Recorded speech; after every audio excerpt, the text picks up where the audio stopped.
Alors, bienvenue tout le monde, bienvenue aux gens en ligne, merci d'être là. Je vais laisser Gabriel, oui, présenter notre conférencier. Bon. Alors, Sébastien Lange détient un doctorat en sol et environnement de l'Université Laval avec une spécialisation en physique de sol et des milieux poreux. Il s'est spécialisé sur l'étude des relations sol-plante, sur la physique des sols et sur l'analyse, l'utilisation et les demandes de certification des biochars. Biochars? Il s'intéresse principalement à l'évaluation de l'utilisation du biochar en agriculture en lien avec la croissance des plantes et la séquestration du carbone, au développement d'outils multicritères de performance et l'utilisation des biochars en agriculture, horticulture et environnement, et à la valorisation horticole et agricole de résidus industriels. Il est également spécialiste de la dynamique des gaz dans le sol et s'intéresse aux mouvements d'eau et de contaminants dans les sols et à l'agroforesterie. OK. Et on commence à 5 minutes en retard. Merci beaucoup. Voilà. Merci beaucoup, Gabriel. Bienvenue, Sébastien. Tu l'as pogné où, cette présentation-là? Sur ton site de bibliothèque. OK, ben, on va la mettre à jour. Non, mais ça va être affaire. Bonjour à tous. Merci, Karine, pour l'invitation. Honnêtement, je suis très content de présenter au niveau universitaire une présentation qui va être plus en général et scientifique, un petit peu plus vers la fin. Parce que on est les CCTT au Québec, on est mal connus. Je vais vous présenter qui on est tout à l'heure, mais il y a des possibilités pour vous, pour votre carrière future, là, d'intégrer le réseau des CCTT. C'est à ne pas négliger là, dans la suite. Présentation aujourd'hui, les bénéfices des bioproduits. J'ai fait ça vraiment large. Vous allez comprendre dans la présentation que les projets qu'on fait au niveau collégial, j'ai 80%, 98% de nos projets à peu près sont des projets qui sont dépendants d'une entreprise avec qui on signe des ententes de confidentialité. Donc, je peux présenter, j'ai plusieurs projets que je vais présenter à large, mais je peux pas rentrer trop dans les détails non plus, par respect pour ces ententes-là, bien sûr. Tu l'as bien dit, excuse-moi, j'ai oublié ton nom, mais Gabriel. Gabriel m'a présenté. Grosso modo, moi je suis français, je suis arrivé au Québec en 2004. Je suis venu faire mon doctorat à l'Université Laval en sciences du sol et environnement. J'ai travaillé sur les émissions de gaz à effet de serre par les sols, puis la variabilité spatiale qui était générée en fait en lien avec ces émissions-là. J'ai fait 2 postdocs, un sur, en fait les 2 postdocs, je les ai faits à l'INRS. Le premier, je l'ai fait sur la contamination des sols par les explosifs militaires sur les champs de tir d'entraînement des bases militaires canadiennes. Pour information, il y a à peu près un obus sur 4 à l'entraînement qui n'explose pas. Fait que l'obus qui n'explose pas, s'il y en a un autre qui explose juste à côté, il va percer en fait l'obus, les explosifs, la matière explosive va se répandre au sol et va contaminer les eaux. J'ai fait un deuxième postdoc sur la séquestration géologique du CO2. En fait, l'idée, c'était de faire un mapping des émissions de surface du CO2 en vue de faire de l'injection en supercritique de CO2 en profondeur dans des bassins géologiques de séquestration. Après ces 2 postdocs-là, ce que j'ai fait comme parcours professionnel, je suis revenu en fait travailler dans le laboratoire comme professionnel de recherche dans le laboratoire dans lequel j'avais obtenu mon doctorat. Donc le laboratoire de physique des sols de l'Université Laval, où là on a commencé vraiment à travailler sur la valorisation de différents types de matières organiques, notamment le biochar, là, je pense que tu l'as mentionné. J'ai été recruté en 2015 en fait par Biopter. J'ai été de 2015 à 2018 chercheur et j'ai pris la tête de la cellule biomasse technologie environnementale en fait en 2018 et j'y suis encore. C'est encore mon titre actuel. On va revenir en arrière avant de vous présenter le réseau. Le sondage à main levée, puis en ligne, vous pouvez participer. Mais qui connaît le réseau des CCTT au Québec? Et puis une référence. Il n'y a aucun étudiant qui sait de quoi je parle quand je parle du réseau des CCTT. CCTT, l'acronyme, est-ce que vous le connaissez au moins? Même pas? Centre collégial de transfert technologique. Okay. Notre mission, c'est la même que pour les universités, c'est de former des étudiants, c'est de travailler dans l'innovation, avec comme règle première d'avoir des partenariats avec l'industrie. Donc, CCTT, Centre collégial de transfert technologique, on est 59 au Québec, dans tous les domaines. On couvre des sciences sociales, en gériatrie par exemple, jusqu'aux sciences informatiques, sciences de l'environnement, sciences agricoles, etc. Si vous regardez dans tous les 59 centres, là, on est plus de 2400 experts en fait spécialisés dans nos domaines respectifs. Il y a différentes escouades. Il y a l'escouade numérique, l'escouade bois, l'escouade bioalimentaire. Fait que, tu sais, vous pouvez y trouver votre compte. Là, il y a quand même beaucoup de centres. Et on est répartis dans toutes les régions du Québec. Autant à Saguenay, en Outaouais, là, il y a le CETRI qui est à Rwanda. Il y a beaucoup de centres à Montréal, à Québec, bien sûr. Nous, on est basé à la Pocatière, bord du Bassin-Laurent. Mission première, recherche appliquée. On n'est pas en recherche théorique. Le but du jeu, c'est que nos partenariats doivent être faits avec l'entreprise. Donc, l'entreprise nous arrive avec un besoin. On essaye de répondre à ce besoin-là. On est admissible au même titre que les profs d'université au CRSNG, des financements comme le CNRC, là, le Conseil national de la recherche Canada. Tous ces financements-là, on y a accès. On a des enveloppes spéciales réservées au CCTT. Donc, ce n'est pas les mêmes règles financières, mais on fait exactement la même chose que ce que vos profs font, c'est-à-dire aller chercher des financements pour compléter de la recherche. Donc, Biopter, nous, on est un peu spécial comme CCTT parce qu'on est rattaché en fait à 3 cégeps. On est notre cégep de rapatriement parce qu'on est géré par le ministère de l'Éducation supérieure. Donc, notre cégep d'appariement, c'est le cégep de la Pocatière. Mais on a aussi développé des ententes avec l'ITAC. En fait, nos bureaux à la Pocatière sont dans les bureaux de l'ITAC, la photo du milieu en haut. Es-tu un pointeur là-dessus? Ouais. Puis, on a aussi une antenne dans les bureaux de l'ITAC à Saint-Hyacinthe. Et on a développé depuis, je dirais, au moins 7-8 ans, là, un partenariat aussi avec le Cégep de Rivière-du-Loup qui est en gestion de l'eau. Donc, on développe des expertises partagées et dans nos mandats de recherche ou dans nos contrats de recherche qu'on développe avec nos entreprises, on peut aller chercher l'expertise de certains profs dans ce Cégep-là. Donc, on dégrève le prof pour qu'il vienne travailler dans nos projets. Dans le Biopter, là, le centre où je travaille, en 2024, on représente quoi? On représente 53 personnes temps plein. On encadre une douzaine à peu près de stagiaires collégiales par année. On a les enseignants impliqués dans leurs spécialités respectives dans les différents centres dont je viens de parler. On accompagne plus de 100 entreprises dans des projets, 150 projets à peu près actifs annuellement, un chiffre d'affaires de plus de 5 millions et des infrastructures de 4 millions qui vont passer à pas loin de 30 millions bientôt. On va avoir une confirmation qu'on va pouvoir construire un nouveau complexe de serre, un nouveau complexe de recherche. Qu'est-ce qu'on fait? Ben, de l'aide technique, amélioration de procédés, optimisation de procédés, de pratiques, etc. dans les entreprises qui font affaire avec nous. On fait de l'information puis de la formation pour optimiser le développement en fait, des ressources industrielles. Notre vache à lait, c'est la recherche appliquée, donc le développement et le transfert d'expertise. Donc, l'entreprise vient nous voir, une problématique, on répond à cette problématique-là, on dépose un projet, on réalise le projet. Grosso modo, c'est ça. Actuellement, nos infrastructures, ça ressemble à quoi? Donc, on a bien sûr des laboratoires de biotechnologie et de chimie. Je ne rentrerai pas dans les détails des équipements, mais il y a de l'information sur le site si vous voulez. On a des serres de recherche, on a des parcelles de recherche, on a des unités de culture intérieure où on a actuellement, là, on vient d'obtenir la licence pour la psilocybine. Donc, on a la licence chanvre, la licence cannabis et la licence psilocybine.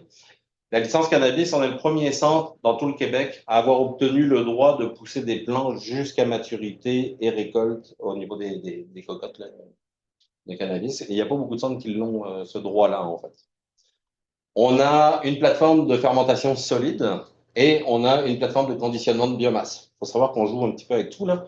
On répond à des besoins industriels. Donc, on n'a pas une thématique spéciale. On regarde de tout. Vous allez le voir dans la suite des diapos. On a 5 axes de recherche. Donc, aujourd'hui, biomasse, technologie environnementale, ça c'est mon domaine. On a Gustavo, que Karine connaît très bien, qui est responsable de l'antenne à Saint-Hyacinthe, c'est la cellule biotechnologie produits horticoles. Notre ami Maxime, PFNL Agroforesterie, c'est une filière, en fait, là, par exemple, si vous avez entendu parler de la filière de développement de la noisette en Gaspésie, au Bassin-Laurent, c'est lui qui est responsable. On est en train de développer aussi la filière de culture du genévrier pour les microdistilleries. Et il a fait partie du développement du mycotourisme au Bassin-Laurent. Grosse région qui est reconnue là, pour ça, là, les champignons gastronomiques. Après ça, on a Félix ici, qui est le directeur de la cellule mycotechnologie. Mycotechnologie, le champignon pour développer des procédés. Donc, autant le champignon comme usine de production de molécules spécialisées que comme utilisation du champignon pour procéder, par exemple, à des décontaminations. Un projet en ce moment qui fait beaucoup parler de lui dans cette cellule-là, c'est la décontamination, pardon, des traverses de chemin de fer. Les traverses de chemin de fer, là, dans le nord, sont laissées à l'abandon, quand elles sont changées. On s'est aperçu qu'il y avait des champignons qui poussaient sur ces traverses. Fait que, grosso modo, On a isolé ces champignons, on les a mis en culture, puis on essaye en fait de favoriser leur développement pour accélérer la décontamination. Donc l'idée, c'est d'aller les réimplanter après ça dans l'état qu'on trouve dans le Grand Nord pour décontaminer les produits. Puis finalement, culture intelligente, donc Guillaume, tout ce qui est culture intérieure, responsable de la culture de la psilocybine, responsable de la culture du cannabis, du chanvre, etc. Donc tout cet environnement contrôlé. Travaille sur les LED, ajustement des lumières, des irrigations, des taux de gaz là, dans les zones de culture. Donc brièvement, ça c'est mon équipe à moi, donc on est 15. J'ai 4 techniciens, un peu toutes sortes, des techniciens horticoles, des techniciens un peu plus scientifiques, chimie. Il m'en manque un d'ailleurs, David. J'en ai 5. Ils sont trop contents. Je suis professionnel de recherche, des agronomes, des ingénieurs, etc. J'ai 3 chercheurs aussi qui m'accompagnent en génie des procédés, en biologie végétale, en microbio. Donc, on couvre quand même une vaste panoplie d'expertise. Puis ça, c'est juste mon équipe, là. Il y a les 4 autres équipes que je viens de vous présenter qui ont d'autres expertises également. Un bioproduit, c'est quoi? Bah, en fait, c'est la définition du crédit que j'ai pris parce que je le trouve très bien. Définition de bioproduit. Produit issu de la biomasse, qu'elle soit généralement de la biomasse végétale, animale, aquatique, microbienne, résiduelle. Notre TAL, à nous, là, c'est principalement dans ma cellule les biomasses résiduelles des entreprises. En quoi les bioproduits peuvent être valorisés? Après, on a 3 filières principales là, qui sont identifiées par le CREVIC. La filière bioénergétique, la filière des produits chimiques biosourcés et la filière des matériaux biosourcés. Moi, je vous dirais que je suis pas dans la bioénergie du tout. On est beaucoup là dans les biopesticides, les biostimulants, des bioproduits ou des biofertilisants. Donc, on est beaucoup dans la filière des produits chimiques biosourcés et puis des matériaux biosourcés qu'on essaye de transformer ou de valoriser. Quelques exemples de choses avec lesquelles on travaille. Il y a peut-être des mots là-dedans, ça vous dit rien. Le FRAS, j'ai mis entre parenthèses, fumier d'insectes. Les antotechnologies sont en gros développement. Vous avez sûrement entendu parler d'Antosystème, par exemple, qui a implanté une usine à Tout-le-Monde-Ville. Antosystème produit l'équivalent de 50 tonnes par jour de fumier d'insectes. Donc, il faut trouver des voies de valorisation pour éviter l'enfouissement. On parle quand même de matière organique avec du potentiel intéressant, notamment pour l'agriculture. Excuse-moi, le FRAS, en fait, c'est un produit, mais ils produisent les insectes. Pourquoi, en fait? Je vais revenir dessus, okay. C'est un des sujets à la fin. OK. Il va falloir que tu sautes à ça. Biostimulant microbien. C'est sûr que avènement de l'agriculture durable, agriculture propre, etc., on travaille beaucoup. Les boosters de croissance aussi. Boosters microbiens, mais aussi des recettes de boosters qui intègrent pas forcément des molécules du vivant. Là. Donc, on peut avoir des aspects de recettes, par exemple, qui ont favorisé le développement racinaire. En fait, ça, c'est des aspects sur lesquels on travaille. Biochar vinaigre de bois, donc les coproduits de pyrolyse. Là, on vient d'avoir un projet avec Karim qui vient d'être accepté là, de plus de 4 millions sur le vinaigre de bois. Donc, on va travailler les 3 prochaines années là-dessus. Pour avoir un peu plus de détails à la fin. Les composts, il y a beaucoup d'entreprises qui désirent développer des composts, des faits de compost. Toute la filière du compostage, là, que ce soit les résidus marins, les résidus forestiers, c'est quand même encore une filière qui génère beaucoup d'économies au Québec. Donc, on s'y intéresse quand même encore. Puis les engrais organiques. Engrais organiques, j'entends valorisation, par exemple, du fumier de poule, valorisation du lisier de porc. Il y a des éléments fertilisants là-dedans. Souvent, ce qui est fait, c'est une réutilisation à la ferme. La réutilisation à la ferme, on arrive dans des zones, par exemple, d'élevage de porc où il y a des saturations en phosphore.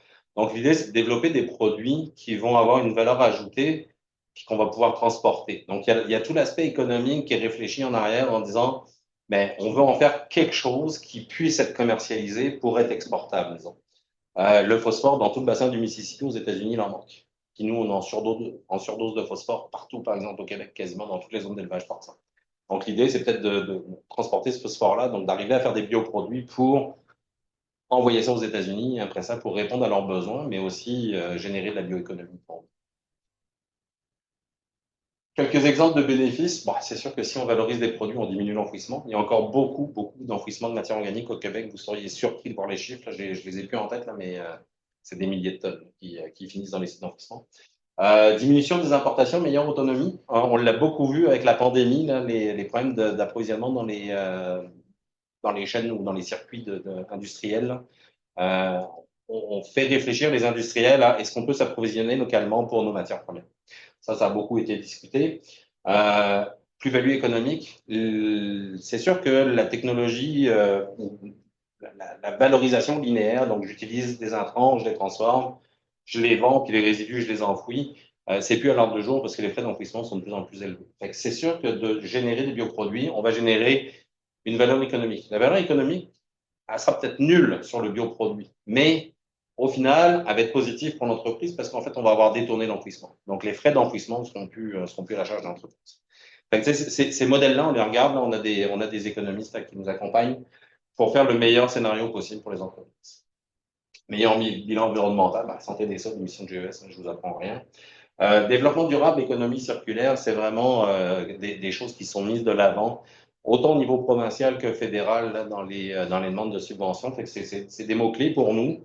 On répond à ça, puis c'est assez facile en fait de cadrer dans ça. Il y en a plein d'autres, là. L'idée, c'était pas de toutes les nommer.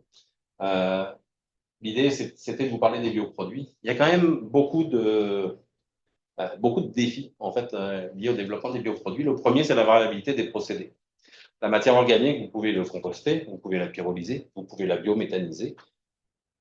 Il y a plein de choses à faire. Donc, c'est quoi le meilleur procédé pour une entreprise qui appartient à une région spécifique et qui a un marché provincial ou plutôt local spécifique aussi? N'oubliez pas que le transport des marchandises de ce type-là, c'est ce qui est le plus coûteux.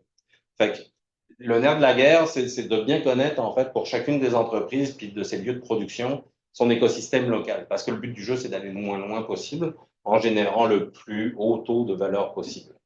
Donc, la variabilité des procédés, ben, en fonction de ce qu'on va avoir localement, ça va nous orienter sur ce qu'on est capable ou pas de faire ou de proposer aux entreprises. Variabilité de produits, c'est quoi les besoins dans la région? Ça, il faut en tenir compte quand on propose nos affaires, nos perspectives d'innovation aux entreprises. Phase de développement coûteuse et longue. Vous savez, la recherche est coûteuse. Il y a des entreprises qui peuvent se le permettre. Il y a des entreprises, il faut que ça aille vite. Donc, des fois, c'est pas grand-chose, mais c'est une avancée suffisamment intéressante pour que l'entreprise puisse y voir un bénéfice. Fait que c'est de juger un peu l'ampleur de la tâche de ce qu'on veut faire dans le projet. Garantie d'approvisionnement et de stabilité. Ça, c'est quelque chose qui est super intéressant au niveau économie. Pourquoi la citer? Premier Tech, vous devez tous la connaître, entreprise fleuron québécois de l'entreprise horticole là, en termes de production de tours et de substrats pour la production en serre. Premier Tech, ça doit faire facilement au moins une quinzaine d'années qu'ils s'intéressent au biochar, qui veulent mettre du biochar dans le substrat. Puis un des freins qu'ils connaissent actuellement, c'est qu'on n'a pas de stabilité au niveau de la matière. Il y a des biochars de plein de sources végétales. Puis on n'a pas de garantie d'approvisionnement. Donc techniquement, au jour d'aujourd'hui, il n'y a encore pas de produits qui incorporent du biochar parce que les besoins de l'entreprise Premier Tech ne sont pas répondus en fait par éventuellement les fournisseurs de biochar. Donc, Bastien, peux-tu expliquer ce qu'est le biochar? Parce que je pense ça vous parle pas? C'est okay. Bien connu. C'est bon, ben, je vais revenir dessus. Biochar, vous prenez de la matière organique, quand vous la mettez dans un feu, il y a de la combustion qui se fait. Si vous éteignez le feu ou si vous annulez les apports d'oxygène, il y a quand même de la transformation en fait, thermique qui va se faire au niveau de la matière. Ça va créer du charbon, okay? Donc du biochar. On a par exemple deux charbonneries au Québec, là, les charbons feuilles d'érable et charbon basque. Là, si vous allez chez Canadian Tire ou n'importe quoi, puis que vous faites des barbecues au charbon, ben, c'est exactement ça le procédé. Ils prennent des billes de 4 pieds d'érable ou autre, ils les mettent dans un four, ils startent un feu, puis au bout d'un certain temps, quand la chaleur qu'ils veulent est atteinte, ils ferment les entrées d'oxygène. Fait que le bois continue à se transformer, mais il n'y a pas de combustion. Donc le bois finalement fait juste se transformer, mais le volume solide reste là. Fait que c'est toutes les molécules en fait. L'eau va être évaporée, bien sûr, puis toutes les molécules légères du bois qui vont se transformer et qui vont être gazéifiées ou liquéfiées. Après ça, ben, toute la structure du bois va rester là, puis c'est ce qu'on appelle le biochar.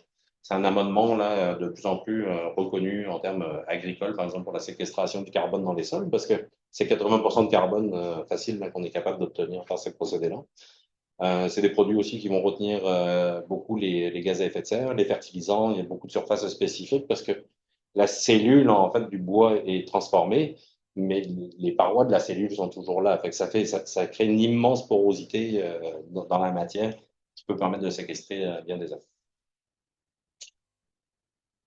Tout clair? Transformation thermochimique du bois en absence d'oxygène. Bref. Développement des marchés, je l'ai dit tout à l'heure, c'est bien beau de faire un produit, mais s'il n'y a pas de marché à la clé, le produit ne tiendra pas la route. Puis nos entreprises veulent avoir un retour sur investissement quand même. Il y en a qui sont capables d'attendre plus longtemps que d'autres.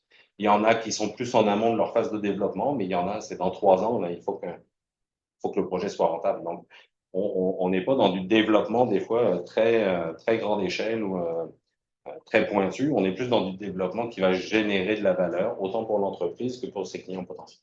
Donc, l'analyse des marchés ou le positionnement de cette entreprise-là dans ces marchés locaux est vraiment important. Puis l'adoption de ces produits, concurrence avec les autres produits conventionnels, ben, on s'entend, si on prend des biofertilisants, ils ont un certain coût. Si on prend des fertilisants chimiques qui sont issus de la pétrochimie, ben, souvent ils sont moins chers. C'est le positionnement sur le marché, c'est la volonté des consommateurs. Faut qu'on prenne en compte ça aussi si on veut développer des produits qui sont adoptables en fait à grande échelle après ça par les utilisateurs. Deux petites diapos là, vite fait sur le type de projet qu'on fait. Là, l'idée, c'est pas que vous lisiez tous les titres, c'est de vous parler un petit peu des matières sur lesquelles on travaille. Phrase de mouche danois, les vinaigres de bois, valorisation de production de charbonnerie, donc des biochars. On est aussi dans les procédés. Le nom de ma cellule, c'est biomasse et technologie environnementale. Fait que technologie environnementale, on vise quoi? On vise développement de pratiques agro-responsables qui utilisent par exemple du biochar pour diminuer les apports de fertilisants ou de pesticides dans les champs. Développement de biochar optimisé. Voilà. Si on va sur l'autre diapo, qu'est-ce que j'ai sur l'autre? Développement de surface de recouvrement. Celui-là, j'ai une petite diapo tout à l'heure pour vous le présenter. Développement d'une méthode de compostage de digestable pour la production de compost de qualité. Celui-là, je ne vous le présente pas plus tard, mais je veux juste prendre 30 secondes pour en parler. Ça, c'est un mandat de la ville de Rivière-du-Loup. Je ne sais pas s'il y en a qui connaissent un petit peu ce coin-là, mais la ville de Rivière-du-Loup, sur son territoire, a un biométhaniseur. C'est l'entreprise qui s'appelle la SEMER. Et en fait, la ville de Rivière-du-Loup est partenaire financier de la SEMER. Une des contraintes de Rivière-du-Loup, c'était que les digestats de biométhanisation obtenus à la fin du procédé soient retournés vers les citoyens, comme amendement de matière organique pour leur gazon, leur pelouse, leur jardin, etc. Le produit pue tellement que c'est pas possible. Il n'y a pas un citoyen qu'on veut. Donc là, nous, on est en train de travailler en fait avec la SEMER et la ville de Rivière-du-Loup pour tenter juste de désodoriser ce produit-là pour que finalement la chaîne de valeur qui était prévue initialement dans les ententes contractuelles entre la ville et la SEMER puisse être respectée. Et objectif d'attirer le citoyen en fait à utiliser ce produit-là qui pour l'instant est impossible. Ça pue pour d'autres. Après ça, ben, on travaille aussi avec des entreprises. Je ne sais pas si vous êtes familier avec le phosphore, mais la majorité du phosphore qu'on trouve comme engrais vient principalement du Maroc et toute la région en fait nord-africaine. Il y a des mines Ariane phosphate qui se sont développées. C'est pas le même type non plus de phosphore là, qu'on trouve ici. Donc, on développe en fait des recettes pour favoriser la minéralisation du phosphore puis que ça soit utilisable au même titre que des engrais minéraux. Fait que là, on travaille vraiment en économie circulaire, on travaille avec des complexes microbiens. Ça, c'est un partenariat qu'on a avec la Cégep de Rivière-du-Loup, qui sont plus spécialisés. Puis un projet que je vais vous présenter aussi, vous savez que la culture fruitière est une grande consommatrice de pesticides. Donc, développement de bioproduits, en fait, pour essayer de voir si on n'est pas capable de contrer certaines maladies du fruit ou des plantes, ou des arbres fruitiers, pardon, en lien avec le développement de bioproduits. Changeons le punch, le thé de compost ici. Donc, voilà. Donc, ça, c'est le genre de projet qu'on propose en fait à nos clients. Donc, le client, bah, il est là, Berger Penneau. Rien de famille avec moi. C'est bien précisé. Non, c'est ça. Donc, Berger Penneau, eux autres, ils ont des poiriers, des pommiers, des pruniers, des cerisiers. Ils ont vraiment toute une panoplie d'arbres. C'est sûr que leur plus grosse production, c'est la pomme. C'est le premier fruit vendu au Québec, la pomme, c'est celui qui rapporte le plus. Ils ont une gamme de sirops, etc. Fait que ça, c'est leur business. Okay? Sauf que, au travers de ça, ben, c'est bien beau la pomme, mais ils ont des herbes, ils ont des feuilles, ils ont des mares de pommes suite au pressage, un peu ce que tu as avec le raisin.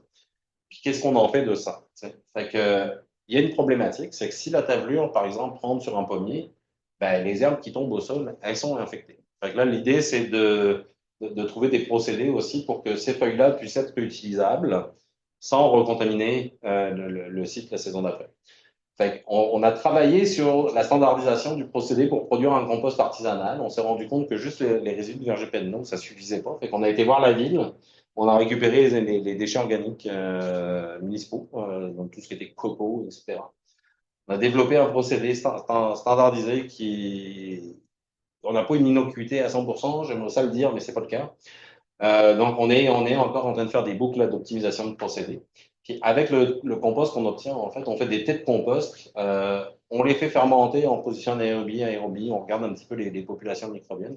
Puis, on les applique après ça sur les pommes, avec pour objectif de lutter contre la tablure et éventuellement d'avoir des produits qui sont répulsifs pour la mouche de la pomme, qui est en fait la deuxième perte majeure au niveau des productions de pommes au Québec.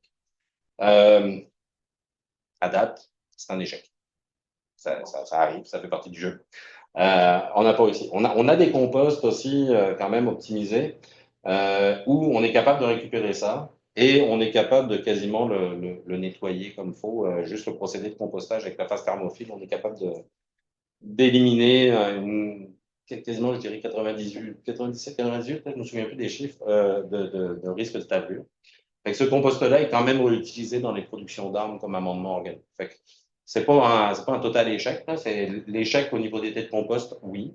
Le compost, on répond quand même partiellement à la demande du client. Ça fait partie du jeu, de la recherche. Des fois, ça marche, des fois, ça marche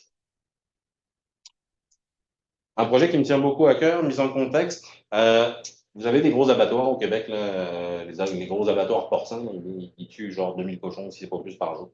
Mais il y a aussi beaucoup d'abattoirs régionaux. Des abattoirs régionaux qui vont répondre plus à la demande locale, donc qui vont abattre des bœufs, qui vont abattre des moutons. J'ai même vu des lamas, un peu toutes sortes des chèvres, etc.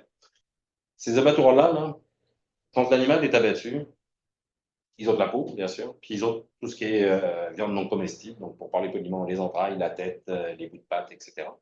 Ça, c'est stocké actuellement. La méthode de gestion que ces abattoirs-là ont, c'est stocké dans des poubelles. Des poubelles qui doivent être stockées en chambre froide. Puis Sanimax, qui a quasiment le monopole au Québec, vient chercher ces poubelles-là pour les transformer après ça dans ces centres d'équarrissage. C'est bien beau ça, mais une vache, là, c'est moitié-moitié. C'est moitié déchets, moitié viande. Fait que quand vous tuez une vache là, qui fait, je sais pas, donner des chiffres, là, mais 800 kilos, c'est-à-dire que vous avez 400 kilos de résidus à traiter dans des poubelles. Moi, j'ai visité des abattoirs et tué à peu près, je dirais, 80-90 animaux par jour. C'était au-dessus de 5 tonnes de déchets de viande non comestible. Okay? Fait que 5 tonnes à gérer dans des poubelles, imaginez le nombre de poubelles, 5 tonnes de déchets dans des chambres froides, c'est une surface au sol. Fait que là, l'idée, c'était de leur offrir une certaine autonomie, parce que la simple et bonne raison que, jour de tempête de neige, Sanimax vient pas chercher les poubelles, ben, vous pouvez pas opérer le lendemain, parce que vous avez plus de poubelles pour mettre les déchets que vous allez générer cette journée-là. Donc, ils sont en flux, ils sont vraiment en flux tendu au niveau de la gestion des déchets. Donc, on leur a proposé une méthode de gestion qui est la biodigestion, qui consiste en fait à digérer les résidus dans des équipements qui sont faits pour. Donc, c'est des équipements qui fonctionnent à 70 degrés en phase aérobique.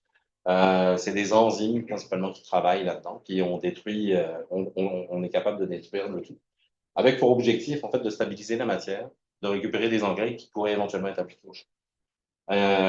Ce qu'on a remarqué dans le procédé, ben, on a obtenu des autorisations quasi complètes. Vous avez peut-être rire de moi, mais après la phase de biodigestion, quand on rentrait dans la pièce, là, ça sentait le brownies au chocolat. Pour vrai, là, ça sentait pas plus fort que ça. C'était alors que des résidus en amont, là, je peux vous dire que c'est quand même très odorant. On a démontré qu'on avait obtenu une innocuité microbiologique complète, donc toute salmonelle, E. coli, etc. On en a pu. Donc le procédé arrive à tout transformer ça. On a eu une réduction des volumes de l'ordre de 70 à 80%. Ça, c'est intéressant parce que tout à l'heure, je vous ai dit, une vache, 400 kilos, c'est quasiment une vache, une poubelle verte là, ou une poubelle de recyclage. Fait que si vous diminuez ça, ben, ça donne de la capacité de stockage à l'entreprise. La poudre, elle est stabilisée, la poudre qu'on obtient. Donc, il n'y a plus besoin d'aller dans des chambres froides, par exemple. Fait qu'il y a des gains énergétiques. Il y a des gains de lavage, des fameuses poubelles. Une fois que Sanimax les a vidées, il y a des milliers de mètres cubes d'eau qui sont utilisés à l'année pour nettoyer, savonner ces poubelles-là pour être utilisées. Fait que bref, il y a quand même des gros avantages. Le seul truc qu'on a identifié comme problème, c'est qu'on a un problème avec les gras. En fait, dans la matière qu'on obtient, les gras sont comme juste un petit peu fondus, transformés. On n'est pas capable euh, de vraiment bien les transformer. Ce qui fait que ça fait pas un produit très intéressant à la fin pour arriver à faire des engrais biologiques. On est en train de travailler sur les gras pour essayer d'optimiser le produit. Mais juste ce gain-là, là, de 60 à 80%, puis la stabilité de la matière, plus de chambre froide, tout ce que je viens d'expliquer, c'est déjà des gains qui sont plus qu'intéressants économiquement pour l'entreprise. Fait que ça, c'est des choses qu'on garde. Puis en parallèle, on travaille avec Ecofaune Boréal, qui sont basés à Saint-Félicien, au Saguenay. Eux autres, là, ils travaillent sur la qualité des pots. Qualité des pots, je ne sais pas si vous le savez, mais 80-95% des cuirs au Québec sont importés d'Asie, de l'Inde, etc. En contrepartie, tous ces abattoirs-là, les pots sont jetés et sont incinérés. Donc, il y a un peu un illogisme là-dedans. Donc, Ecofaune, en fait, ils travaillent à préparer les abattoirs à produire une meilleure qualité de peau. Donc, au niveau de l'abattage et du dépeçage de l'animal, développer des procédés pour que les techniciens des abattoirs soient capables de travailler. Puis, ils travaillent sur des procédures de tannage éco-responsable, en fait, pour qu'on ait une filière de tannerie qui se redéveloppe. Fait quand même intéressant, hein, des produits où on peut tout valoriser. Mais surtout où on génère aussi une valeur pour l'entreprise avec qui on est partenaire. Karine me l'a mentionné tout à l'heure, a parlé des moutons. Pour la laine de mouton, on ne trouve pas de laine de mouton au Québec. C'est 85% des moutons qui sont abattus, la laine finit au centre d'enfouissement. Il n'y a même pas de valorisation énergétique. La laine, c'est de la kératine. De la kératine, c'est de l'azote. Ça pourrait servir d'engrais pour les sols. Il faut juste développer des procédés de transformation pour qu'il y ait des entreprises qui s'y intéressent. Puis c'est valorisable. Donc, toute l'azote qui pourrait être retiré de ces matières-là, c'est de l'azote qu'on n'aurait peut-être pas à exploiter en engrais chimique. Ça peut être des autres. Un outil qu'on développe, je vais juste prendre une gorgée d'eau. Un outil qu'on développe chez Biopter depuis 2017. S'il y en a parmi vous qui sont familiers avec l'économie circulaire, à peu près dans toutes les régions du Québec, vous allez trouver des listes de produits à valoriser. Les produits à valoriser, là, la liste, elle est souvent disponible auprès de la SADC, la société, j'ai cherché tantôt, je m'en souviens plus. Développement circulaire, bref, l'acronyme, je ne m'en souviens plus, mais c'est des listes qui sont disponibles dans certains organismes. Mais souvent, ça va être, bon, ben, telle entreprise, 50 palettes par mois. C'est du matériel tangible. Tu sais, vous pouvez le toucher, des bidons bleus, par exemple, des palettes, des feuilles de tôle, etc. Nous, on est plus sur de la matière un peu plus difficile à valoriser, de la matière en vrac, la pierre, des résidus de production quelconques. Vous avez tous des blancs chez vous, je suppose. Dans les substrats, là, vous avez des petits grains blancs. Vous savez c'est quoi? La perlite. La perlite. Bon, ben, la perlite, je ne sais pas si vous savez comment ça fait, mais la perlite, c'est fait, c'est un minerai qui vient du Moyen-Orient, qui est amené au Québec par bateau, qui est transformé, qui est chauffé à 1200 degrés pour que l'effet popcorn se produise. Okay? Et après ça, c'est tamisé pour récupérer les particules que vous avez dans vos substrats. Est-ce que vous savez, c'est quoi le rendement de ce procédé-là, en plus d'avoir chauffé à 1200 degrés? C'est à peu près 40% de la matière à l'entrée qui est réutilisée après ça en perlite horticole dans les substrats. Il y a 60% qui enfouit. Le site de Rivière-du-Loup, par année, c'est entre 15 et 17 000 tonnes de poussière de perlite qui sont enfouies dans ce sens-là. C'est ce genre de matière-là avec laquelle on travaille. Vous comprenez, c'est pas tangible, mais c'est des choses qu'on peut faire. On développe des choses. L'idée, ben, vous connaissez le modèle d'économie linéaire, pardon. Vous avez les matières premières, on les transporte, on fabrique un produit, on génère des poubelles. Les poubelles sont enfouies. Ben, nous, ce qu'on veut, c'est prendre ces poubelles-là, c'est pour ça que c'est les deux icônes, puis leur donner de la valeur. Leur donner de la valeur comment? Pas juste en disant, ben, telle entreprise a 3 tonnes de sable. On s'en fout de ça. C'est pas ça le nerf de la guerre. C'est 3 tonnes de sable, est-ce qu'il est contaminé ou est-ce qu'il n'est pas contaminé? Est-ce que je peux l'envoyer dans telle voie de valorisation ou je peux pas? Donc, en fait, l'outil qu'on développe, c'est une base de données des propriétés des résidus. L'idée, vous le savez, vous êtes en recherche, là, dès qu'on fait des mélanges ou des caractérisations, ça devient long, ça devient coûteux en termes d'analyse. Donc, l'idée, c'est d'avoir un outil informatique qui déjà va nous orienter dans notre prise de décision pour savoir, on pourrait aller dans telle voie, ou on pourrait pas aller là, ou on pourrait privilégier ça. C'est ce qu'on fait, on regarde les outils.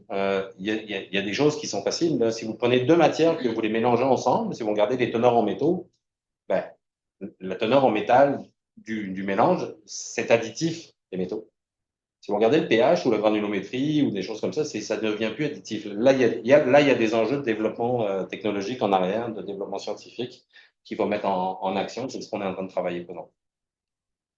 L'idée, c'est d'avoir un outil qui nous oriente éventuellement pour répondre à un besoin d'un industriel tierce, donc de développer un marché entre les entreprises productrices et les entreprises consommatrices, avec pour objectif final, finalement, la diminution ultime des déchets enfouis. Ça va? Vous avez des questions? Ça fera plaisir. Vous travaillez, je suis allé voir les labos tout à l'heure, vous travaillez beaucoup en laboratoire sur des petites paillasses, etc. Ben, nous, on travaille aussi, comme vous, en paillasse, mais on travaille aussi à grande échelle. Ça, c'est un projet qu'on a avec une entreprise forestière de la Gaspésie. C'est une scierie, qui dit scierie, dit résidus de bois, entre parenthèses ici, des écorces. La scierie, ce qu'elle fait, c'est que toutes les billes de bois qui rentrent avant de les scier pour faire des 2x4 puis des planches que vous trouvez chez Canac, etc., elle les trempe dans des bassins d'eau chaude pour décoller l'écorce, décoller les impuretés, puis que au niveau des scies, il n'y ait pas d'usure prématurée après ça dans l'usine. Ça génère des quantités de boue dans ces bassins-là qui doivent être vidés à peu près 3 fois par jour. C'est énorme. Ben, ces boues-là, elles ont une certaine valeur, c'est de la matière organique. On a un projet qui visait en fait à essayer de les valoriser. Fait que là, vous avez l'opération de tamisage parce qu'on parle de boue, mais on parle aussi de gravier, on parle de plein d'affaires. Fait qu'on peut pas tout valoriser là, ou en tout cas, on a fait la démonstration en tout cas qu'on était mieux d'utiliser une granulométrie spécifique. On a rempli 300 camions, des 10 roues comme ça, pour aller domper sur notre site. Le site en question, vous l'avez ici, en fait, c'est une ancienne carrière du MTQ qui a été exploitée puis qui est laissée à l'abandon, qui est toujours à la charge du MTQ pour la revalorisation, mais il se passe absolument rien, il n'y a absolument rien qui pousse. Il y a une surface plane puis il y a des surfaces en pente. Fait que les 300 camions qu'on a sortis, en fait, on a été les domper là et on a tout un protocole expérimental là pour. On est dans un microclimat au niveau de la baie des Chaleurs, dont le site se trouve. J'ai dit le nom du village tantôt, je m'en souviens plus. Donc l'idée, on a un partenariat avec le MAPAC local, c'est de développer une industrie fruitière. Donc de restaurer le site, mais en développant aussi une industrie fruitière qui va avec ça. Fait on va planter des pommiers, des pruniers, des amélanchiers, des bleuetiers, des noisetiers. Il y a peut-être au moins une 25-30 essences d'arbres fruitiers ou de buissons qui vont être fruitiers qui vont être. Ça, c'est un projet qui débute. Il y a aussi, ça je t'en ai pas parlé, mais je viens d'allumer, dans la pente, on a fait des inoculations de champignons. En fait, le champignon, le but du jeu, c'est on veut qu'il développe le plus rapidement possible son réseau de mycélium, de manière à venir offrir une stabilité en fait biologique à la pente, donc pour pas qu'il y ait d'écoulement et de euh, glissement de terre. Parce qu'il y a quand même une grosse contrainte entre le fond de roche et ce qu'on a rajouté. Là, il y a vraiment une surface de contact qui est pas loin. Bref, on travaille là-dessus. On travaille aussi sur les résidus de serre. Est-ce que vous mangez des tomates l'hiver, je suppose? Tout le monde mange des tomates de chez Savoura ou de chez Serre de Mers, etc. Ces serres-là, présentement, ne font pas de tri en post-récolte. Donc, quand il y a le vide sanitaire qui est fait dans les serres, tout part au site d'enfouissement. Matière végétale, plastique, les pains de culture, les substrats, tout dégage au site d'enfouissement. Tout est enfoui. Ça crée quand même une grosse problématique. Il y a à peu près 50% de matière végétale là-dedans, puis encore plus si l'entreprise utilise des substances. Sébastien, ça se fait à quelle fréquence, ça, le renouvellement? C'est à peu près aux 8 à 9 mois. C'est quand même au nombre de serres. Il y a quand même une volonté du MAPAC aussi, parce que vous avez dû entendre que le MAPAC avait annoncé là, pendant la pandémie vouloir doubler la surface de production en serre au Québec d'ici 2025. Il y a de plus en plus de serres. Là. On voit quand même, on n'atteindra pas le doublement de la. C'était pas de la superficie, c'était le doublement de la production en serre. On l'atteindra probablement pas en 2025, mais c'est quasiment demain. Mais ça a quand même augmenté le nombre de complexes agricoles au Québec. Il y a de plus en plus d'enfouissement. L'Ontario, par exemple, embarque dans la vallée dans la péninsule de Niagara. Là, il y a beaucoup de producteurs en serre. Et l'Ontario vient de voter qu'en 2028, les résidus de serre ne pourront plus être enfouis. Il y a un site d'enfouissement dans la région de Niagara qui est plein à peu près, selon les estimations, autour de 55 à 60% juste des résidus de serre locaux. On ne parle pas des poubelles des citoyens, on ne parle pas des poubelles de Toronto, là. On parle de résidus de serre de production. L'Ontario a voté cette loi-là. Il faut absolument faire quelque chose sur les résidus de serre. Nous, on s'est proposé, il y a un consortium au Québec qui s'est créé, on en fait partie, pour essayer de travailler sur ces résidus-là. La problématique des résidus, c'est bien simple, c'est le triage des plastiques versus la biomasse. Qu'est-ce qu'on fait des plastiques? Vous avez les cordes de production, vous avez les clips d'attache pour les plants de tomates, les plants de concombre, c'est exactement la même chose. Donc, on a essayé de développer en fait des procédés, on va dire, simples de traitement. Tri mécanique optimisé. Euh, Ça marche plus ou moins bien. On est capable d'ôter beaucoup de plastique. On n'en ôte pas suffisamment à notre goût. Fait que, c'est à regarder. En taux technologie, on s'est dit les insectes pourraient manger de la matière organique, puis nous laisser les plastiques à la fin. Sauf que les insectes, ils produisent du fumier. Donc, oui, on dégrade les tomates, mais on génère du fumier à côté. Fait que, on a encore un mélange de plastique, matière organique. On a regardé le compostage optimisé. Ça marche. Ça prend des choses un peu spéciales. Les cordes de tomates, là, dans les serres de tomates, là, les pommes de tomates peuvent faire jusqu'à 8-10 mètres. Là. Fait que les cordes ont tendance à s'enrouler dans les équipements des centres de compostage industriels. Fait que, ça prend ça prend des préparations. Mycotechnologie, je vais être honnête avec vous, je ne sais pas où on en est des mycotechnologies. L'idée, c'était d'utiliser des champignons qui viendraient dégrader la biomasse. Biométhanisation non plus, puis je cherche depuis un matin, je ne sais plus c'est qui le responsable de cet axe-là, fait que j'en parlerai pas. Pyrolyse, je sais, c'est moi le responsable, fait que ça, je peux vous en parler. Pyrolyse, pourquoi la pyrolyse? En fait, l'idée, c'est que la biomasse végétale va se transformer beaucoup plus vite que les plastiques par la transformation thermochimique dont je vous parlais tout à l'heure. Donc, la biomasse devrait se transformer en biochar avant que les plastiques ne soient complètement transformés. Donc, l'idée, c'est de tout mettre dans le pyrolyseur, de valider, en fait, si on est capable, à la fin, d'extraire les plastiques de la biomasse juste par un tamisage quelconque. Les plastiques, on pourrait les envoyer au site d'enfouissement. On pourrait récupérer éventuellement le biochar pour en faire des intrants dans des substrats plastiques. C'est en cours de validation. On a aussi travaillé, en fait, sur le conditionnement post-triage. Donc, c'est bien beau de trier ça, mais qu'est-ce qu'on fait avec cette matière-là? Ben, en fait, cette matière-là, les feuilles de tomates, là, pour votre information, c'est 7 à 8 d'azote. C'est quand même extrêmement riche en azote. Donc, on a développé des granules. Avec la granuleuse, on a broyé, on a granulé. On a obtenu des granules de feuilles de tomates. Puis, pour l'instant, ben, il y a des tests qui sont faits avec une partenaire que Karine connaît très bien, qui est Martine Doré à l'Université Laval, là, pour tester les valeurs agronomiques en fait, des produits. On a trois produits qu'on génère. On génère le biochar. Donc, on dirait pas ça, le biochar, ça ressemble à ça, des fines particules de carbone. Le vinaigre de bois qui, je ne l'ai pas mentionné, on va le voir tout à l'heure, mais le vinaigre de bois, dans la pyrolyse, quand vous avez une transformation, vous avez une gazéification qui se fait. Par gazéification, après ça, il y a des colonnes de condensation qui sont faites.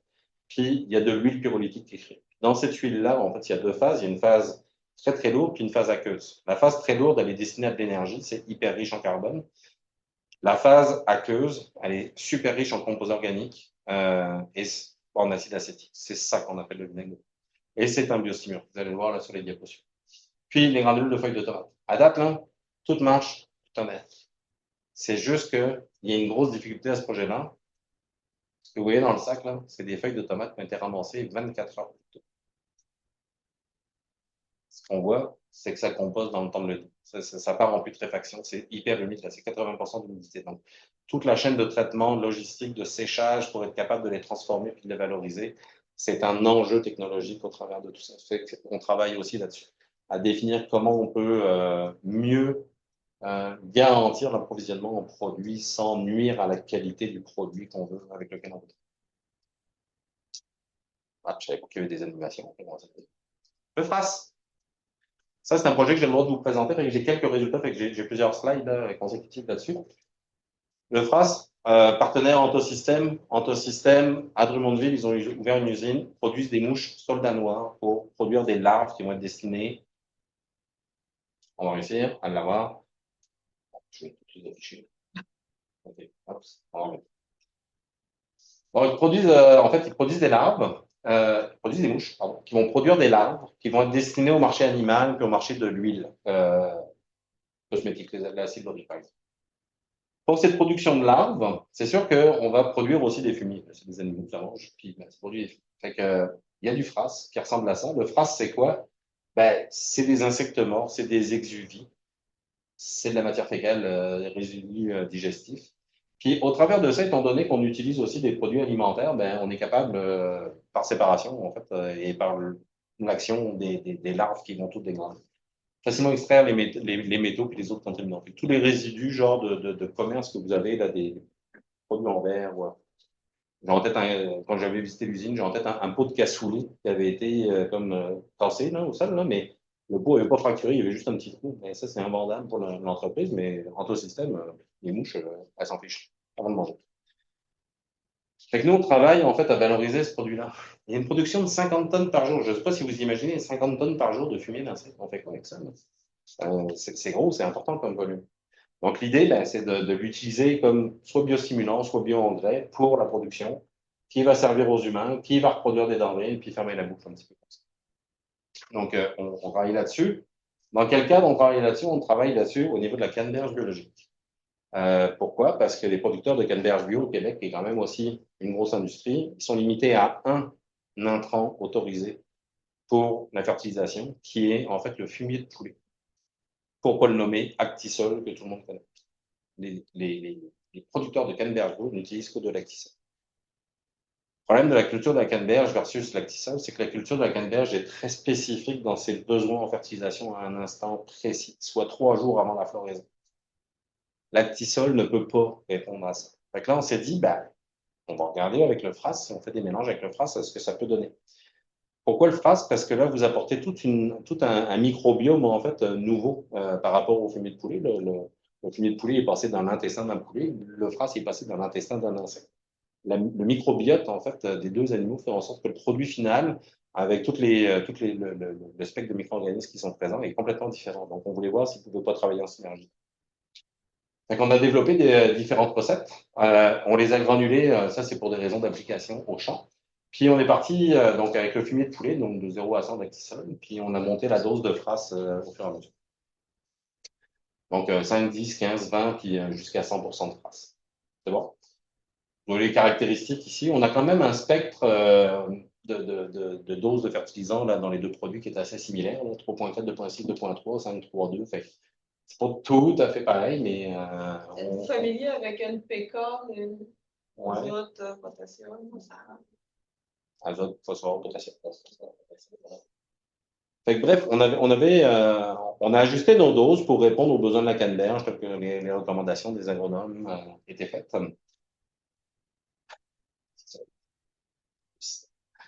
Bref, c'est des slides que j'ai récupérés d'une présentation dans le livre.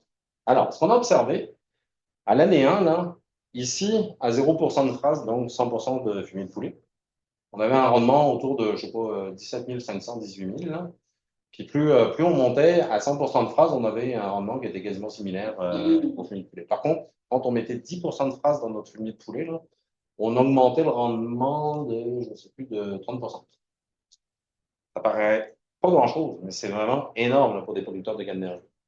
Fait qu'on s'est dit, ah cool, on a peut-être trouvé une solution idéale. On a fait une deuxième année d'essai, pas rien. Pourquoi? Parce que la deuxième année, en fait, on a eu une météo qui était pas en notre faveur. On avait énormément de pluie, fait qu'on a eu probablement beaucoup de lessivage, en fait, quand on faisait nos applications d'engrais. Fait que ça n'a pas rien changé. Mais ce résultat-là est quand même encourageant, ce qui fait que là, il y a un autre projet qui a été déposé avec le CRIC, qui est le Centre de recherche en innovation de la canneberge, avec Antosystème comme partenaire, avec Actisol aussi comme partenaire, parce que ces deux entreprises-là ont vu les bénéfices de ce qu'on a obtenu la première année. Elles sont prêtes à collaborer pour développer une nouvelle gamme de produits. Ça, c'est quand même intéressant aussi. C'est le genre de choses qu'on fait beaucoup, des synergies interindustrielles. On travaille souvent avec des résidus de production. Donc, souvent, quand on ne touche pas à leur marché premier, ils sont très partants pour développer des synergies, pour développer des collaborations. Ça, c'est fait que des bons résultats qu'on a obtenus à l'année 1, l'année 2, ça s'est un petit peu gâté, puis on voit quand même qu'avec la dose de face, ça descend quand même assez vite. Fait que, il y a un dosage à respecter, puis en fait, le résultat de ces tests-là, ce qu'on s'est rendu compte, c'est qu'on a fait des tests de minéralisation.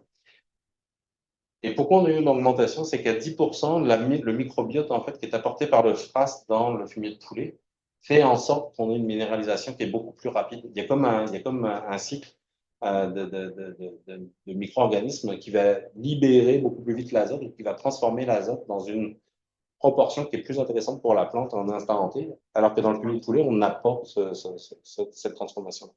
Fait que l'association est vraiment bénéfique là, pour avoir un meilleur contrôle de la fertilisation et donc moins de pertes en fait, dans l'environnement, puis un résultat finalement sur la production. Et voilà pour le FRAS. Dernier projet dont je veux vous parler, le vinaigre de bois. Vinaigre de bois, le projet dont je parlais tout à l'heure, donc la condensation en fait des vapeurs de pyrolyse, séparation de la phase aqueuse de la phase huileuse. Le projet au départ, on a résidus d'épinette noire sur la côte nord. Okay. Pirovac, qui est notre entreprise partenaire, a vendu une usine pilote à l'entreprise Elkem sur la côte nord, qui utilise, eux autres, le biochar dans leur procédé de métallurgie. Mais ils n'utilisent pas la phase liquide. Elkem récupère les biochars. Les bio-huiles, il y en a quasiment pas beaucoup dans le procédé, mais elles sont, je pense, brûlées dans une cimenterie ou quelque chose comme ça. En tout cas, elles sont utilisées à des fins énergétiques. Puis, le vinaigre de bois, en fait, c'est l'entreprise Pirovac qui le récupère.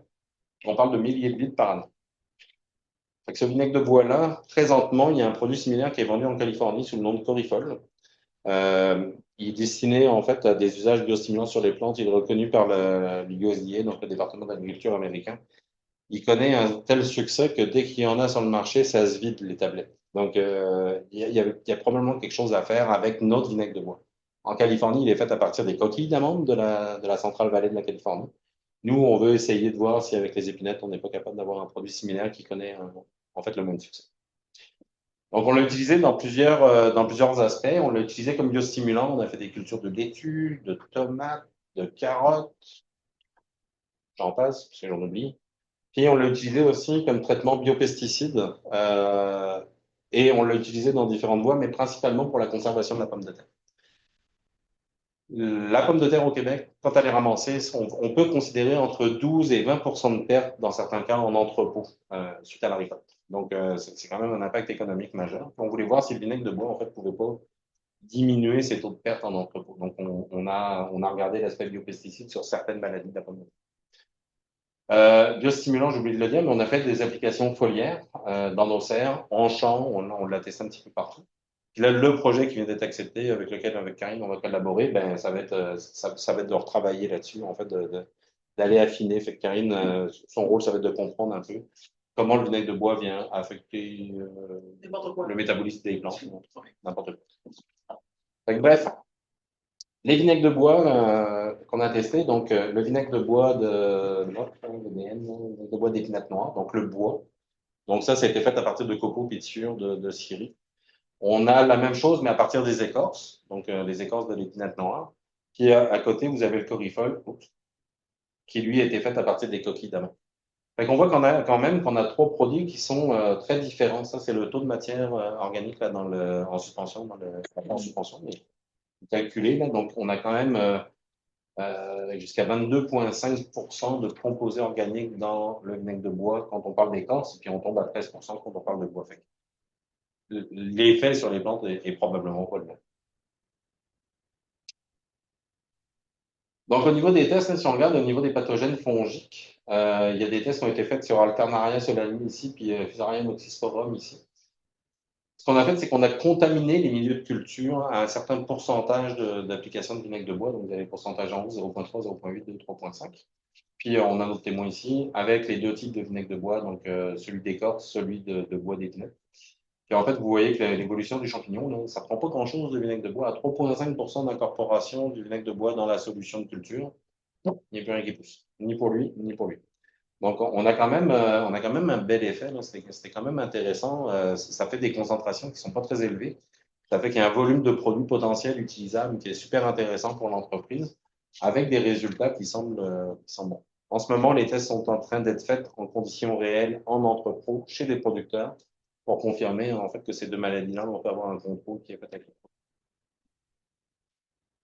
On a fait au niveau bactérien le même test avec. Excusez-moi, je ne suis pas microbiologiste, là, mais Pseudomonas. ouais, c'est tout ça.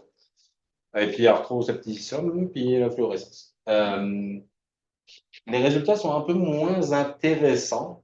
Ce qu'on a observé, c'est qu'on n'a aucune en fait effet de prévention. Non, c'est l'inverse. On a un effet de prévention, mais on n'a pas d'effet curatif. Donc, quand la maladie est installée, c'est trop tard, mais on a un bel effet de prévention quand même. On est capable de retarder l'implantation des maladies, ce qui peut quand même être intéressant pour les producteurs. Il faut savoir que les producteurs de pommes de terre, les récoltes sont faites à peu près en octobre, plus tard, début novembre.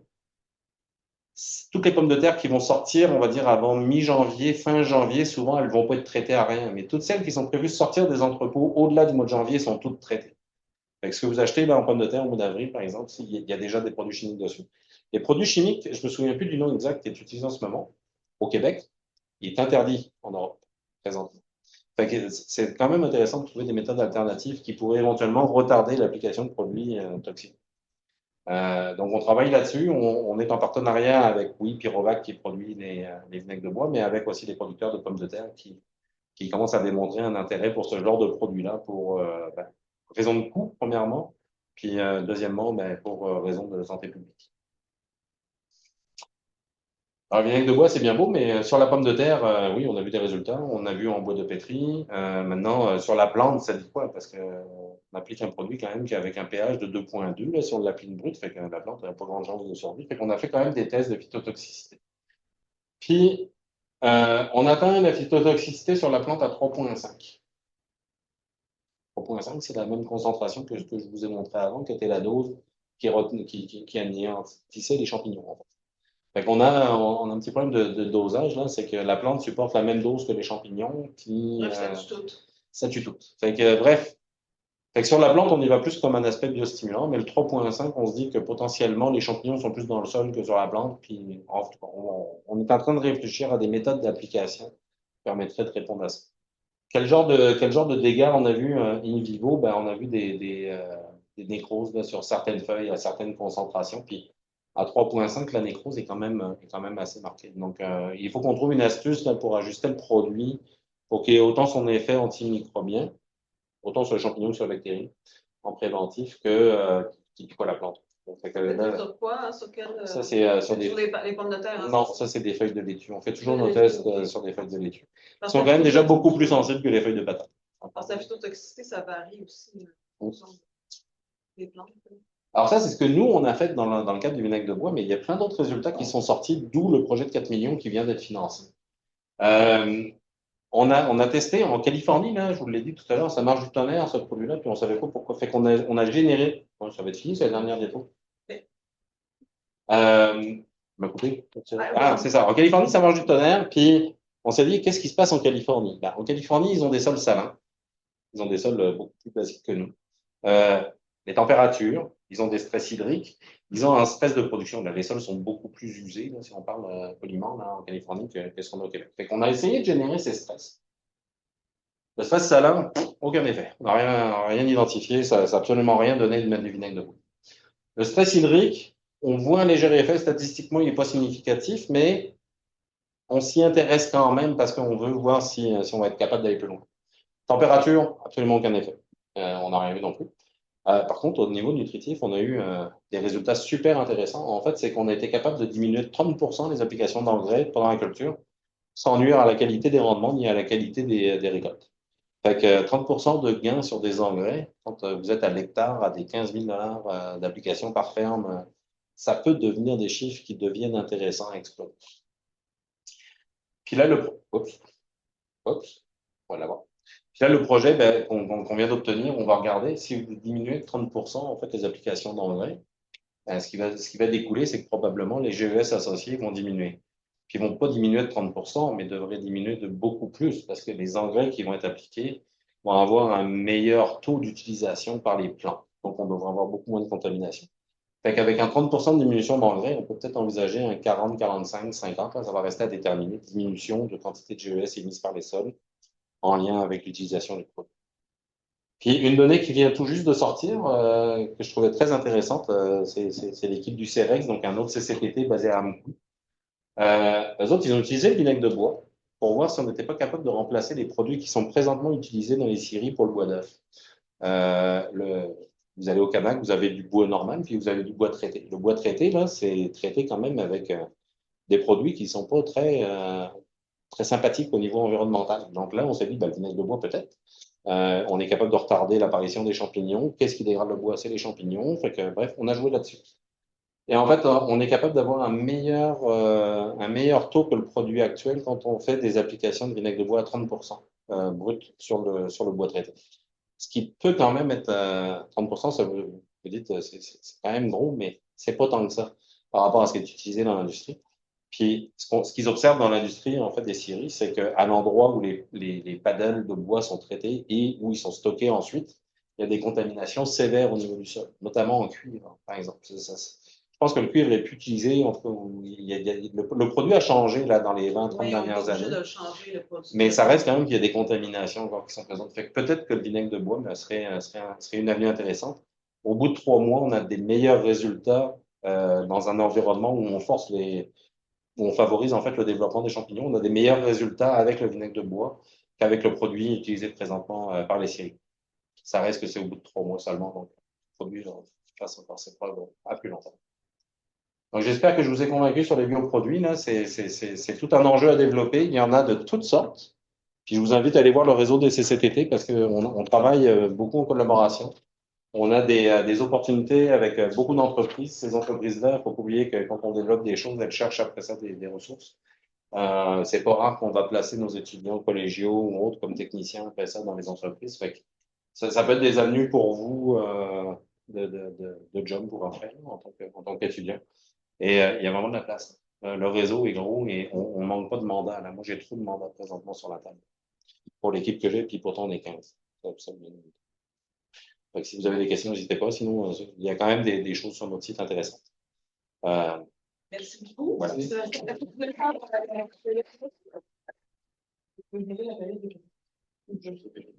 Vas-y. Alors, non, je regarde. Alors, on va prendre les questions. On l'a fait tout de suite. Oui, ben pas avec les étudiants, mais dans le public. OK.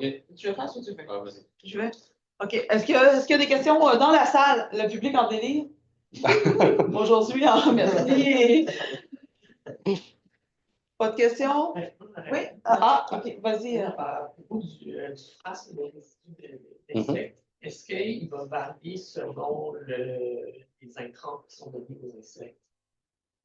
Dans certains cas, tu disais qu'il pouvait être utilisé, par exemple comme engrais, mais là, si on leur donne autre chose à manger, est-ce qu'il Ouais, mais en fait, tu sais, l'usine est tellement grosse qu'ils sont capables, même ils réceptionnent des affaires variées, de gérer la qualité du mélange qu'ils vont proposer aux insectes. Sans rentrer dans les détails, tu sais, ils reçoivent des résidus d'épicerie, ils reçoivent des résidus de meunerie, du grain déclassé ou du grain qui a pris l'humidité, etc. Puis ils ont d'autres sources d'approvisionnement que je peux pas nommer, mais qui sont liés à des animaux, OK? Qui sont liés à ce que j'ai présenté. Je peux pas te mettre absolument. Bref, tu sais, ils sont capables avec leur silo de gérer avec des listes d'approvisionnement quand même une recette qui est assez stable à l'entrée pour nourrir les larves. Puis, ce qu'on s'aperçoit, c'est pas tant la valeur agronomique du phrase qui est intéressante que sa valeur microbiologique. La valeur microbiologique, quand tu la regardes, ben, c'est pas compliqué. C'est vraiment le microbiote intestinal de la larve qui vient affecter. On a fait plusieurs études de cartographie microbiologique, comment tu appelles ça? Microbiome. Ben, de microbiome, là, tu sais, Métagénomique. l'identification, métagénomique. Merci. On a fait plusieurs essais de métagénomique, puis tu sais, on a vraiment un profil métagénomique qui est très différent du poulet, de ce qu'on trouve dans le fumier de poulet. Mais on a tout le temps à peu près les mêmes grandes familles. Les proportions changent un petit peu, mais les grandes familles qu'on observe dans le phrase d'insectes, c'est tout le temps les mêmes. Fait que c'est là qu'on gère un peu la stabilité du produit. Et tu sais, tout produit qui a une valeur NPK spécifique a une valeur commerciale. Au niveau de la CIA, la loi sur les engrais, c'est comme ça. Mais Antosystème ne le vend pas comme un engrais. Il essaye pas de le vendre comme un engrais, mais plutôt comme un biostimulant, en lien avec justement ce microbiote spécifique. On sait que toute la microbiologie des sols, par exemple, en termes de production, est super importante. Fait c'est plus dans ce créneau-là qu'ils essaient de se penser. Ariane? Une question générale par rapport justement aux entreprises. Est-ce que vous avez remarqué quand même, malgré tous les défis, qu'il y avait vraiment un bon intérêt au niveau des entreprises au cours des dernières années pour ce genre de projet? Ouais. Ben, écoute, moi, depuis 2015 que je suis cheminotaire, je te dirais que j'ai peut-être démarché des entreprises pendant 2 ans. Maintenant, j'en refuse. Fait que, ouais, il y a quand même un intérêt pour le genre de produit. L'intérêt, il est financier, là, parce que premièrement, tu sais, Antosystème, c'est 50 tonnes de phrases, là. S'ils les donnent, ils sont pas viables économiquement. Maintenant, s'ils les vendent trop cher, ils n'ont pas de marché. Fait que, tu sais, c'est quoi le juste milieu? C'est vraiment ça qu'on essaye de trouver. Fait que, faut identifier les plus-values du produit pour essayer de caractériser ou de catégoriser son prix sur le marché, voir un peu où est-ce qu'on se situe. Il y a plein de produits comme ça. Puis, tu sais, on n'a pas du tout le même mode de fonctionnement dans nos financements que les universitaires. Puis les entreprises, quand elles comprennent ça, souvent, elles reviennent. Pas mal vite. Ouais. Fait que non, on manque pas de projets, puis on manque pas d'entreprises. Il y a Pyrovac, là, celle avec le vinaigre de bois, depuis 2018 que je travaille avec. On est en 2024, ça fait 6 ans, puis là, tu vois, on vient de venir à 4 ans de projet. On va être rendu à 10 ans de collaboration. Ça passe vite. D'autres questions? Moi, je trouve que tu as parlé beaucoup, je vais te poser une question. Tu as parlé beaucoup d'horticulture et de culture, en fait, de substrat de culture comme voie de valorisation des résidus. C'est mon talent. Oui, ça, c'est votre talent, je le sais, mais puis de plusieurs types de résidus aussi. Est-ce que, à part, en dehors de, tu sais, par exemple, les pots de tannage, ce que tu as mentionné, tu sais, est-ce qu'il y en a d'autres, des voies de valorisation pour ces résidus-là? Si on pense à la régénération des sols, pas juste en agriculture, mais en foresterie ou dans d'autres domaines? Plusieurs choses à prendre en compte là, dans ta question. En fait, je vais répondre en 2 parties. La première partie, c'est que moi, je vais te donner une scierie qui fait du peuplier fautrombe en Gaspésie, sur lequel on regarde à extraire, puis là, excuse-moi, je me souviens plus du nom de la molécule, mais il y a une molécule spécifique dans cette écorce qui est quand même présente en quantité assez élevée, qui a une valeur pharmaceutique. Fait qu'on cherche à l'extraire, cette molécule. Les écorces sont toujours là. On a extrait la molécule, mais l'écorce, le volume d'écorce, il reste quand même du mort à la fin. Le volume résiduel, oui, on a généré de la valeur avec un procédé intermédiaire qu'on a ajouté, mais il faut quand même se départir des écorces. Donc, le modèle d'affaires tient peut-être la route si la molécule intermédiaire a une haute valeur commerciale, mais ça reste que les écorces. C'est le genre de question. C'est l'histoire des sous-produits forestiers, ça. Exact. Le taxol et compagnie. Après ça, l'autre affaire, c'est, je l'ai mentionné au tout début, connaître ton rayon d'action local, en fait, parce que transporter des résidus, c'est ce qui coûte le plus cher. Un camion de biochar, là, c'est 300 kilos la tonne, 300 kilos le mètre cube, pas la tonne, par rapport. Mais 300 kilos le mètre cube, dans un camion, vous mettez 10 mètres cubes, ça fait 3 tonnes, c'est pas des volumes. Fait que là, le bilan financier du transport, ça marche plus. Fait qu'il faut trouver des stratégies après ça d'économie à courte échelle. La revalorisation de sites miniers, par exemple, ça en fait partie. Les mines, depuis la loi, je ne sais plus quoi, qui a été votée en 2021, ont obligation maintenant, quand elles veulent ouvrir une nouvelle mine, de soumettre un plan de restauration. Et 50% de l'argent lié à la restauration doit être mis en fiducie. Mais les mines, s'en foutent. Il n'y en a pas d'argent pour ça. Fait qu'elles veulent payer le moins possible, elles prennent du tout venant, puis elles garochent ça sur les mines. C'est déjà contaminé, elles se disent, on continue. Fait qu'il n'y a pas de volonté de revalorisation des sites. Ceux qui ont la volonté de revalorisation des sites, c'est comme l'entreprise où j'ai montré les camions tout à l'heure, qui, elle, faut qu'elle débarrasse sa matière. Les 300 camions, là, c'était stocké dans sa cour. Là, elle, il faut qu'elle vide la cour puis qu'elle continue sa production. Dans un an, il y en aura peut-être encore 150 des camions. Fait que, elle, c'est un site. Fait que c'est elle qui cherche les sites de disposition puis qui développe des idées de partenariat. Fait que, pour répondre à ta question, il y a plein d'autres voies de valorisation, mais c'est toujours le modèle technico-économique qui marche pas. Des fois, c'est le modèle juste géographique. Tu as une matière qui est là, puis il y a un besoin qui est là, mais il y a 1000 km entre les deux, ben non, c'est mort, ça marche pas. Les résidus, les gens sont prêts à acheter des résidus, mais il y a quand même un enjeu au niveau des résidus, c'est que souvent, il faut les transformer, il faut les traiter, il faut les stabiliser. Il y a un risque des fois d'homogénéité un petit peu trop élevé. Fait que, pas d'homogénéité, l'hétérogénéité trop élevée. Donc, il y a des entreprises qui prennent un risque à utiliser ces produits-là. Puis, souvent, l'économie des bioproduits, on va être dans une économie ultra spécifique sur des molécules pharmaceutiques, des molécules fonctionnelles, etc. Mais moi, je fais du gros volume. Là. Vous avez compris que 50 tonnes par jour, c'est des camions. C'est de la disposition de volume. Puis malheureusement, la disposition de volume, au jour d'aujourd'hui, il n'y en a pas 50. Hein, c'est l'agriculture qui est le premier receveur. Donc, on travaille vraiment à développer des produits destinés à l'agriculture. Et si tu prends l'industrie forestière, c'est la Gaspésie, c'est la Côte-Nord, c'est l'Outaouais. Puis tu prends l'industrie agricole qui peut réceptionner ces matières-là, bassin du Saint-Laurent. Il faut des transports. Le modèle de transport ne fonctionne pas. En Outaouais, il y a beaucoup de développement pour l'agriculture. C'est ça. Il y a la question du modèle économique en arrière de ça. C'est pas parce que on a un super beau produit qu'on a le jackpot, parce que tu peux avoir un super beau produit qui n'a aucun avenir commercial. Puis si tout le monde en produit des produits après. Fait que, tu sais, c'est des choses qu'on regarde avec nos partenaires tout de suite. C'est quoi vos modèles d'affaires déjà? C'est quoi vos clients? C'est le produit qu'on va développer, est-ce qu'il déjà il est ciblé pour des clients spécifiques ou vous nous laissez carte blanche puis on développe? Si vous nous laissez carte blanche, on fait, on fait un inventaire régional de c'est quoi la distribution de l'industrie à cette échelle-là pour essayer d'orienter un peu nos innovations vers des besoins spécifiques. Parce que sinon, on s'en sortirait pas. Super. D'autres questions? Non? En ligne? Oui? Oui? Oui, moi, c'était juste sur le FRAS. Je me demandais, tu disais qu'il élevait des mouches, genre, il élève les mouches juste pour utiliser comme leur cadavre, genre, pour ensuite utiliser comme en biomasse, genre, comme engrais biostimulant. Ils utilisent la mouche juste pour les œufs, pour pondre. Fait qu'ils ont, ils ont une pouponnière de mouches, là. Puis ce qu'ils utilisent, c'est les larves. C'est les larves qui sont vendues. Donc, les mouches sont élevées à pondre des œufs, puis après ça, les œufs sont mis dans les recettes des intrants.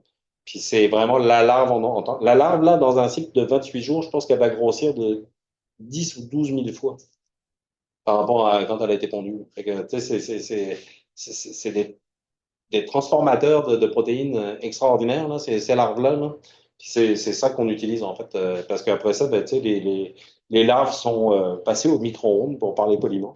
Ah. Puis après ça, elles servent à nourrir les. Tu sais, soit elles sont broyées pour être intégrées dans de l'alimentation animale, genre bétail, soit elles sont laissées telles quelles pour les volailles. Moi, j'ai eu des échantillons, j'avais des poules à la maison, c'est comme une friandise, là, tu leur jettes ça, maintenant, elle se jette dessus, elle ramasse tout.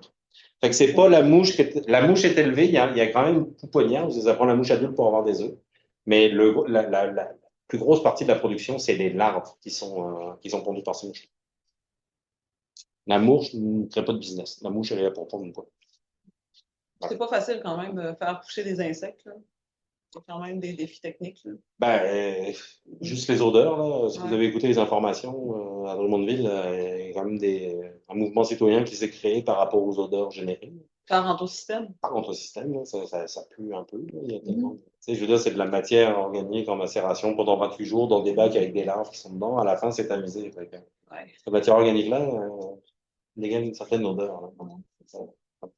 En tout cas, bref. Ouais, la question des odeurs est centrale, finalement. Ouais.